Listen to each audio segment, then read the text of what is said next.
Bismillahirrahmanirrahim. Assalamualaikum warahmatullahi wabarakatuh.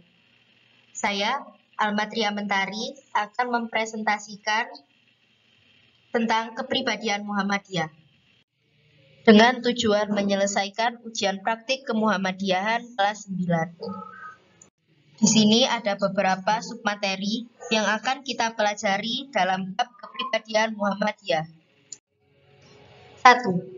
Perumusan kepribadian Muhammadiyah. Secara bahasa, kepribadian berasal dari kata pribadi, yang berarti manusia atau seseorang.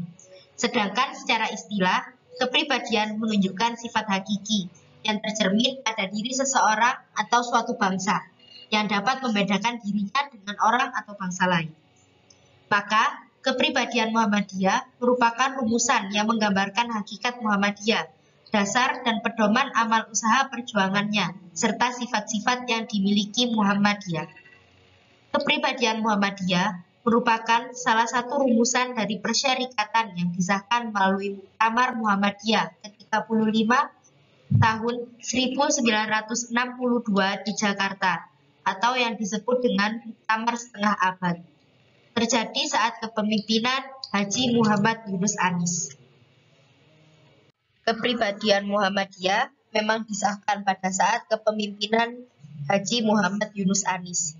Tetapi ada 7 tokoh lain dalam tim perumus kepribadian Muhammadiyah. Yang pertama, Kiai Haji Fakih Usman. Yang kedua, Profesor Kiai Haji Farid Ma'ruf. Yang ketiga, Jarnawi Hadikusumo. Yang keempat, Muhammad Jindarta Mimi. Yang kelima, Profesor Dr. Haji Abdul Malik Karim Amrullah atau Hamka. Yang keenam, Kiai Haji Muhammad Wardan. Dan yang ketujuh, Muhammad Saleh Ibrahim. Kira-kira mungkin ini skema latar belakang perumusan kepribadian Muhammadiyah. Latar belakang lahirnya kepribadian Muhammadiyah berawal dari penerapan demokrasi terpimpin oleh Presiden Soekarno yang mendapatkan pertentangan keras dari 2 organisasi politik, yaitu Partai Masyumi dan Partai Sosialis Indonesia atau PSI. Kedua partai beralasan demokrasi terpimpin akan dijadikan Presiden Soekarno untuk memusatkan kekuasaan ada di tangannya. Kondisi ini menjadikan Presiden Soekarno kecewa, geram, dan marah besar. Pada zaman tersebut, Presiden Soekarno mengambil kebijakan untuk membentuk kabinet atau Dewan Menteri dengan menjadikan 3 kekuatan politik pemenang pemilu tahun 1955 kecuali Masyumi. 3 partai tersebut adalah Partai Nasional Indonesia atau PNI mewakili unsur nasionalis, Nahdlatul Ulama mewakili unsur agama, dan Partai Komunis Indonesia mewakili komunis. Mereka dikenal dengan Nasakom atau Nasionalis Agama Komunis. Partai Komunis Indonesia atau PKI memanfaatkan situasi dan mengambil peluang untuk menghasut dan menghancurkan partai lainnya dengan melakukan pendekatan kepada Presiden, sehingga dikeluarkannya surat keputusan Presiden nomor 200 tahun 1960 yang intinya pemerintah membubarkan Partai Masyumi secara menyeluruh.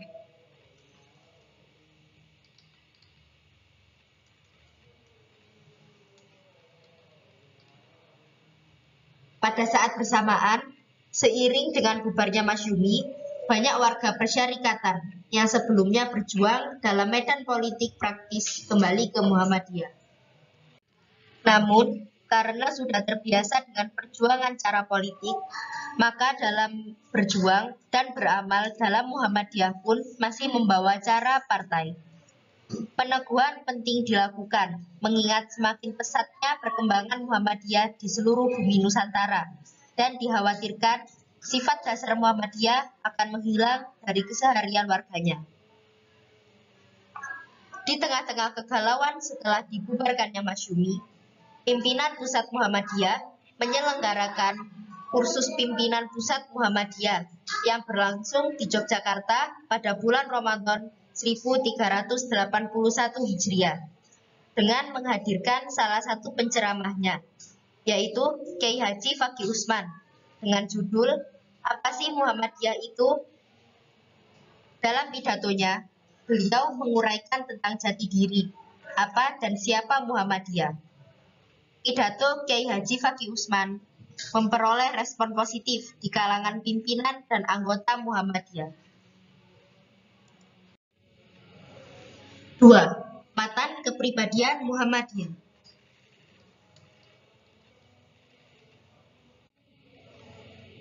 Matan atau isi teks rumusan kepribadian Muhammadiyah harus dipahami oleh seluruh warga Muhammadiyah. Isi teks kepribadian Muhammadiyah memuat 4 hal, yaitu pengertian Muhammadiyah, dasar dan amal perjuangan Muhammadiyah, pedoman amal usaha dan perjuangan Muhammadiyah, serta sifat Muhammadiyah. Di sini ada pengertian Muhammadiyah.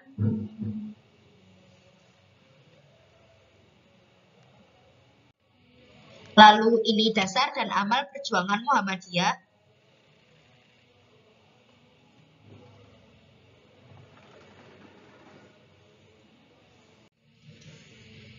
Pedoman amal usaha dan perjuangan Muhammadiyah.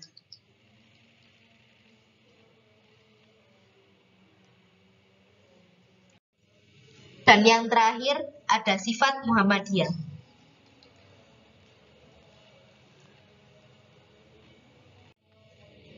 Tiga, fungsi kepribadian Muhammadiyah. Penyusunan kepribadian Muhammadiyah yang tertuang dalam Muqaddimah Anggaran Dasar memiliki tujuan dan fungsi sebagai landasan, pedoman, dan pegangan setiap gerak langkah Muhammadiyah menuju cita-cita terwujudnya masyarakat Islam yang sebenar-benarnya. Sebagai landasan dan pedoman, maka kepribadian Muhammadiyah memiliki fungsi lebih luas dalam setiap pribadi Muhammadiyah. Setiap amal dan aktivitas individu atau organisasi Muhammadiyah harus didasarkan pada kepribadian Muhammadiyah. 4. Pengamalan sifat Muhammadiyah. Kehidupan kita sehari-hari tidak terlepas dari interaksi sosial bersama masyarakat.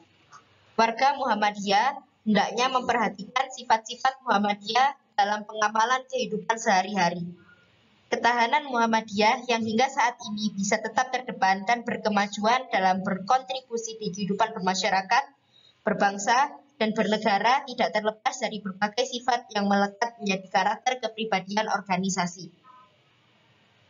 Pengamalan sifat Muhammadiyah dilakukan oleh warga Muhammadiyah dengan penuh arif, bijaksana, dan penuh perdamaian. Amanah mengemban dakwah amar ma'ruf nahi mungkar juga tidak perlu dilakukan dengan mencela dan mendengki golongan lain. Muhammadiyah memilih jalur perdamaian dengan menghilangkan nuansa kedengkian dan kebencian terhadap kelompok lain yang berbeda pandangan.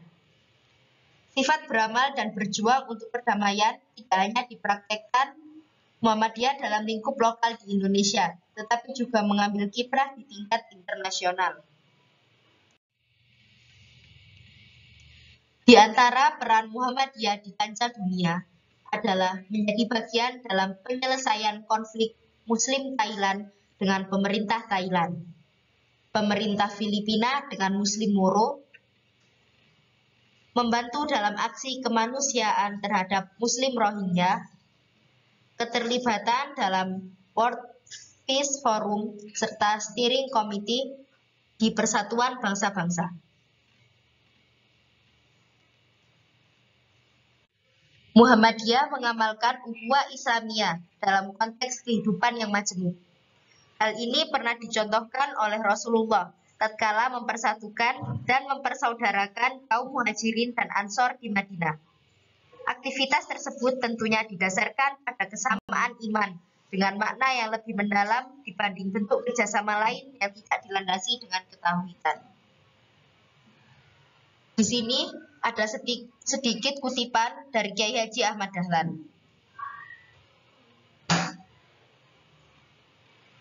Mungkin sekian yang dapat saya sampaikan. Jika ada pertanyaan, silahkan menghubungi alamat email dan Instagram yang tertera. Mohon maaf apabila ada kesalahan kata. Terima kasih. Wassalamualaikum warahmatullahi wabarakatuh.